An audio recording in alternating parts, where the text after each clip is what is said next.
የእግዚአብሔርን ቃል በድፍረት አታሳልፉ፣ እግዚአብሔር ጥሏቸው አያልፍምና። እግዚአብሔርን ስሙ፣ እግዚአብሔርም እናንተን ይሰማችኋል። እስከ መጨረሻ ስሙ። ሰምታችሁ ከተባረካችሁበት አሜን በሉ። እንዲሁ ለሌሎችም ሼር አድርጉ። እግዚአብሔር በሰማያዊ በምድራዊ በረከት ይባርካችሁ። ተባረኩ። ማቴዎስ ወንጌል ምዕራፍ 6 ቁጥር 9 ላይ እንዲህ ይላል የጌታ ቃል። ቃሉን በኢየሱስ ስም አነባለሁ። እናንተ ግን እንዲህ ብላችሁ ጸልዩ።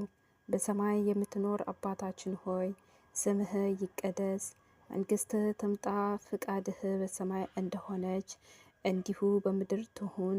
የዕለት እንጀራችንን ዛሬ ስጠን፣ እኛ ደግሞ የበደሉንን ይቅር እንደምንል በደላችንን ይቅር በለን፣ ወደ ፈተናም አታግበን ከክፉ አድነን እንጂ መንግስት፣ ኃይል፣ ክብር ለዘለዓለሙ ያንተ ነውና አሜን። እናንተ የበደላችሁንን ይቅር ብትሉ የሰማይም አባታችሁ ደግሞ እናንተን ይቅር ይላችኋል። ነገር ግን የሰዎችን ኃጢአት ይቅር የማትሉት ከሆነ አባቶቻችሁም ኃጢአታችሁንን ይቅር አይላችሁም።